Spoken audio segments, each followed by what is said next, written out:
Um, so doing the like coming back was kind of it's something we'd always talked about. Like I never wanted to say we were like done, just because I never felt done. I never felt Mm. like I just felt like I'm gonna always have something to say, and if the stars aligned, why not record? But we were just having a lot of Mm. issues internally, and then we had some members kind of step away, Mm-hmm. and it wasn't until we got our new guitar player Tron, Mm-hmm. Martin, our drummer, reached out to him, and he kind of bringing him in the band kind of really that got things going because Awesome. he lives close. We're all like at the time we were all in different states, Okay. and so he lived only about 2 hours from Daniel, and Daniel writes a lot of our music. He basically writes our music, Okay. and so them getting together, like they finally were just like, hey, let's get together, let's try to write for MBR, and within their first time meeting, or we've known each other, but their first time like jamming together, Mm-hmm. they demoed like an entire song and then they sent it to us, Oh, and wow. yeah, so we were kind of like, dude, this is sick. Like Yeah. it was just exciting to hear like music after 6 years, like Yeah, I get that yeah. for sure. So, but it was kind of so it was like it was really exciting, but at the same time, I was in my my senior year of undergrad, and Oh, yeah. so I was just kind of like, hey, I can like this is exciting, and I want to do this, but like I can't write until until like Yeah. my You can only do break. so much. Yeah, of course. Yeah. Absolutely. Yeah. So I told him I was like, I have Thanksgiving break coming up, and then I have my Christmas break. Okay. Like I'll finish. Like please keep sending songs, and I'll Mm-hmm. write when I have the time, and so that's kind of how we did it. And Awesome.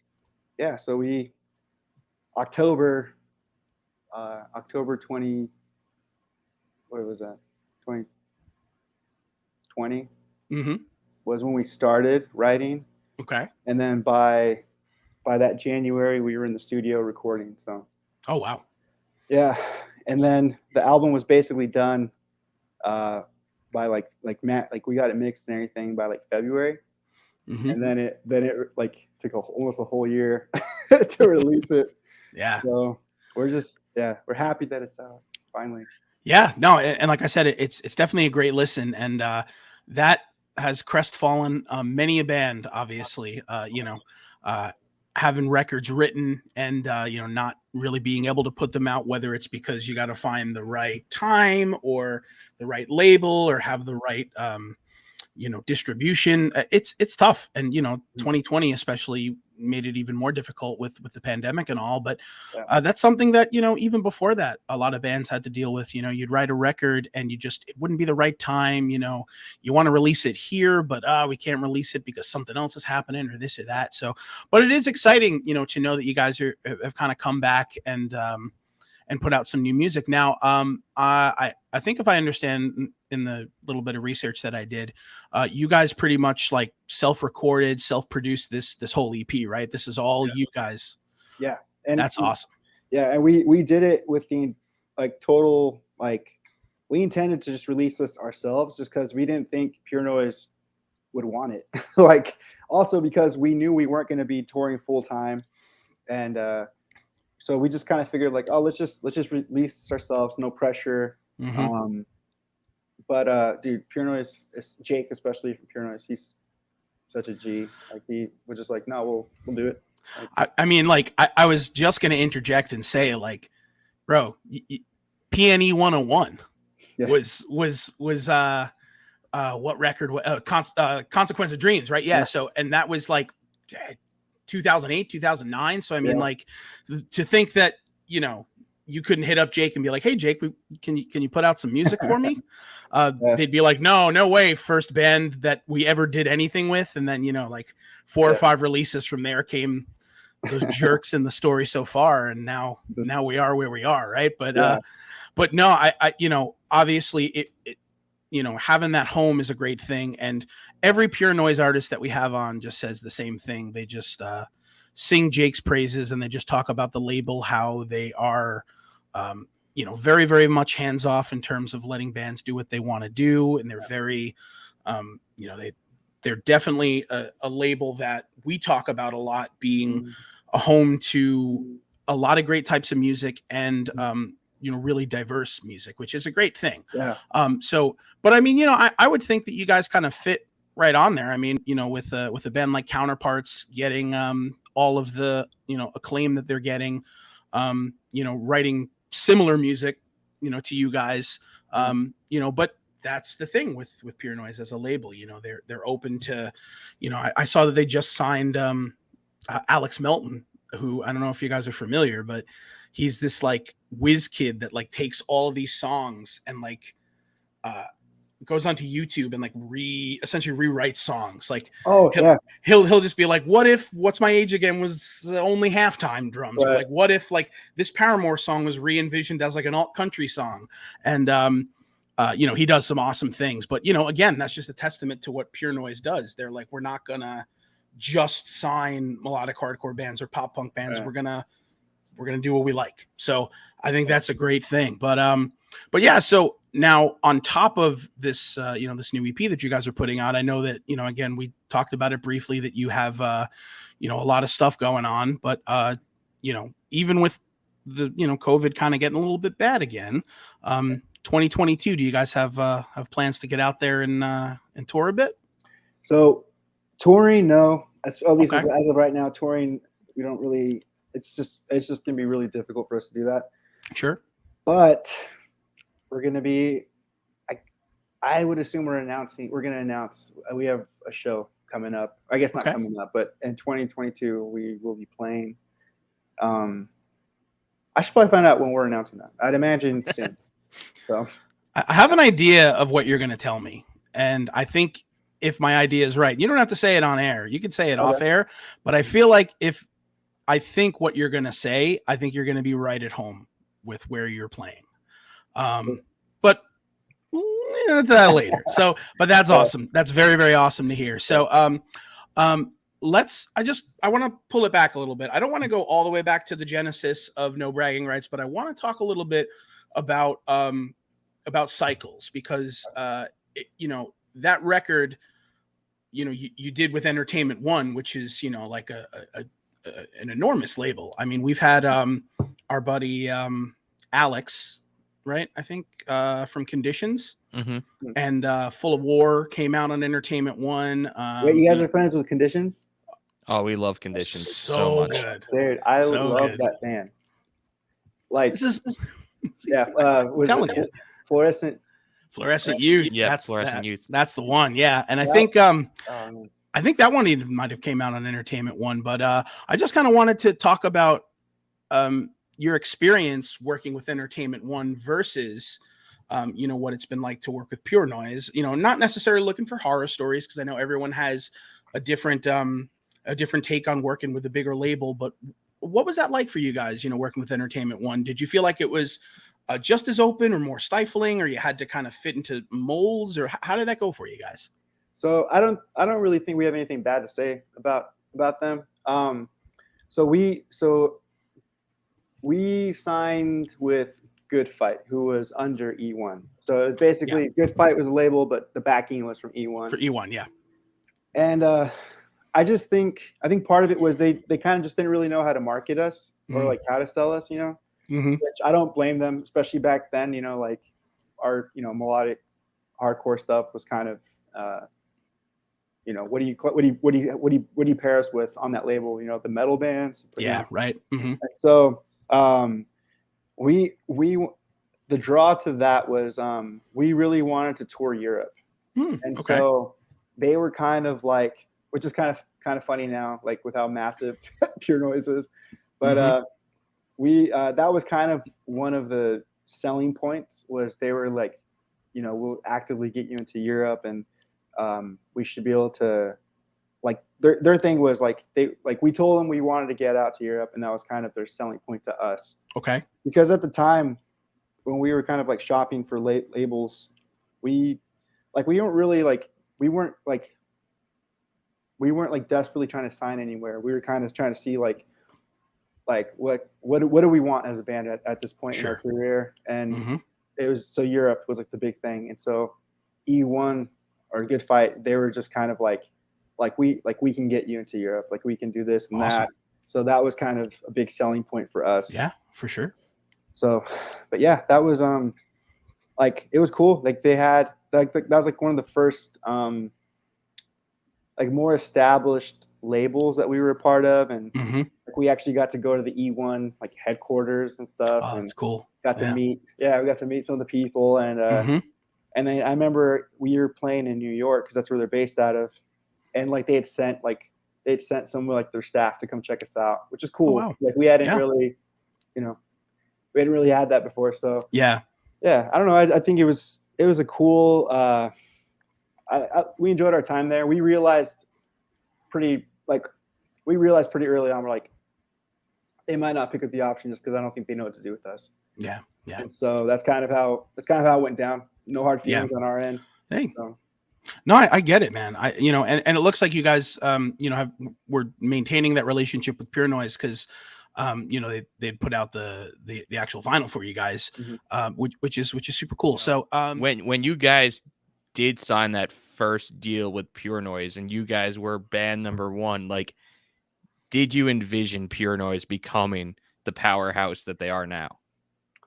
I mean, like, no, in the sense of like, I mean, this is crazier than I think anyone, even Jake, but I knew Pure Noise would be successful. Like I knew they would do well because Jake is just like, he works hard, and he works hard the right way. Like he's real with people. He's fair. Like I'm a big believer of like, hard work will never go unnoticed. And it's Jake, like, he worked for a magazine, and I just saw him work his ass off at the magazine he worked at. He was an intern for Fat Records. I don't know how many people know that, but he worked his ass off there. And, and just hearing other, like you said, other people talk about Jake. Like, I know that he wasn't just cool with us. Like, that's how he is. That's just Jake, man. He cares about the scene and people, and he's been in bands, growing up too. So he knows what it is, right? He knows all the stuff he knows all the stuff bands are good at, and he knows all the stuff that we're not good at. And so he's like really good at like bridging that, So it's, I don't know, his success doesn't surprise me, but it is kind of crazy how successful it's been, so. And when you think about it, like in 2008, 2009, when you guys were really like touring heavily and like really heavily involved in the scene, a lot of like those bigger bands are now like the vets in the music scene, and they're all now signing with Pure Noise. So what is that like to see some of your like friends from back in the day now being on the same label as you? Yeah, it's crazy. Like, just like you said, like Sticks Your Guns going to Pure Noise, Terror going to Pure Noise, and then Less Than Jake, like a band that I grew up, I love Less Than Jake, and I don't know, it's crazy. But at the same time, again, if you know Jake, it's like, why wouldn't they want to come to a place where they're going to get taken care of, So. Yeah, we've said it many times, but that's just the beauty of Pure Noise, which is really great thing. So one last thing I just want to touch upon real quick, and then just real quickly talk about our sponsor DraftKings here. But so I know reading a little bit about the EP and some of the themes that you were writing about on this record, things like domestic abuse and addiction and all these kinds of things. So I mean, lyrically, it is very heavy, and I think that's an important thing with music like that. That it's when you have such like kind of deep emotional music like that's in this melodic hardcore scene. I mean, any of the bands that we talked about, you guys included, they're all touching upon these kinds of really kind of sort of heavy themes. But I guess given your your experiences leading up to 2020 when, everything was completed, given, the line of work that you're in and, being in social work and all that kind of stuff. Did you really feel compelled to kind of bring up some of these topics when you were writing, or was it just something that because of your experiences, you just felt that they kind of, lent themselves to the enormity of the music as well? Yeah, I think a lot of it, like when Daniel would send the music, like he would send it, like Daniel writes on like emotion, feeling, and stuff. Yeah, sure. And so when they'd send us songs. I'm forgetting what the working titles were, but they were like for instance, Breaking Point, the song. Yeah. Actually, the working title was Breaking Point, just because like we felt like the song has like a lot of tension, even though it's melodic, and then it has this big, the breakdown, and then it kind of so that crescendo, yeah, for sure. Yeah, so it's like, also, sorry if you can hear my nieces. They're like, don't worry, it's no big deal. But we're a family podcast. Awesome. But just the music itself, I felt like I don't know, it just lent to some of these topics that I had in mind. I didn't say like I want to write about like intimate partner violence. It just that's kind of what it became. Like I had especially for that song, I had different like that song could have been about feeling like you're stuck in like a job that you hate or something. Sure, a career that you felt like is wrong or whatever. And so yeah, I kind of when I kind of have a top, once I kind of like more hone in on what it is I want to write and how I want to write it, it just becomes a thing. Like I don't necessarily set out to be like, oh, I want to write a song about this specifically. It just kind of gets there, and then once I figure out where I'm at, then Sure. So, yeah, I don't know if that answers it well, but no, it certainly does. I get it. Like you just frame of mind when specific something you're listening to kind of hits you. It's just like, hey, I feel like it could lend itself to this. But that's the beauty of interpretation of lyrics as well, right? Like we're talking about Shai Hulud for a little bit. I mean, like they happen to be super wordy, but I mean, the beauty in that is that you can interpret it in 100 different ways, and what it means to you intrinsically is kind of the most important thing. But it's super cool to just kind of learn about some of that process there. So Tom, let me chime in real quick before you chime. Just because I love asking this question, especially like we've talked to a few teachers, and I like to lump social workers in with the teachers. Like we're all on the same team. Like so. My question is, like, have any of the kids that you work with like found out that you are the vocalist of No Bragging Rights, or like have you ever showed some of your music to some of the kids and like had that connection because of the music that you create? So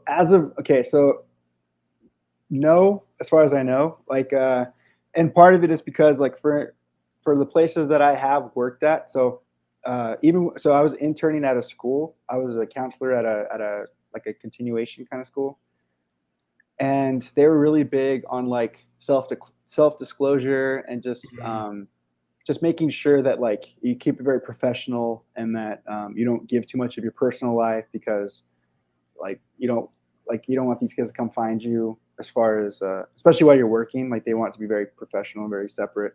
Sure. And so it was frustrating because I'm talking with these kids that like are trying to get into music, and they're using music as an outlet. And I'm like, yeah, you should. And like, this is how you should promote yourself. And they're like, how do you know that? I'm like, my friend, my friend did that, And so what's funny is on my last day at that job, like literally the last day, the principal at the school kind of outed me, and they mentioned something about traveling, and they're like, well, ask Mr. Perez, he's been everywhere. And they're like, why have you been everywhere? I'm like, oh, because of I enjoy traveling. And he's like, he did music, he was like in a rock band. I'm like, yeah. And they're like, what? Like, it was, really? yeah. They're like, I was like, yeah. They're like, so when you were talking about your friend, you're talking about you? I'm like, I mean, yeah. But also I have friends that did this too, so yeah. yeah. But right now the house that or where I'm working at right now, like they don't have they have no idea.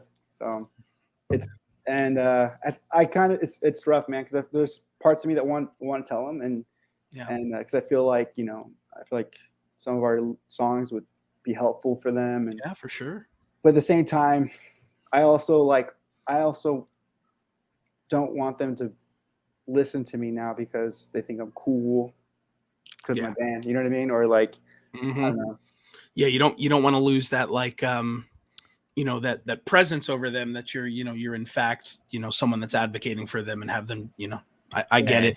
I'm all about connections, whatever kind of connection you can make. Like, you got to just, you see a kid playing with like a Pokemon card, even though like you had no interest in Pokemon, you're going to talk to that kid about Pokemon just because there's some connection, and I'm all for that. So I think even if they're not into like hardcore or like melodic hardcore, I think that they would appreciate to know like the cool stuff that you've done. Yeah, and I'm pretty sure they're gonna find out. Like, you know what I mean? Like these kids, you can find anything on anyone, and I'm sure if you type my name, and I'm sure they've tried to find me like on Instagram and stuff. And yep. So it'll come out eventually. And I mean, the old story is back in New York, Blake Schwarzenbach from Jawbreaker, Jets to Brazil, taught, I think, at Hunter College. And like people would just literally like just go to Hunter College so they could like take one of his English classes, but that's the reverence of it all, man. I mean, you grow up listening to a band, and just, getting the opportunity to, get close to them and talk to them is a cool thing. I mean, it's half of the reason that I'm a part of this show, to get to talk to musicians that I followed, and, such as yourself, that I've been listening to for, 10 years. So it's a cool thing. It really is a cool thing.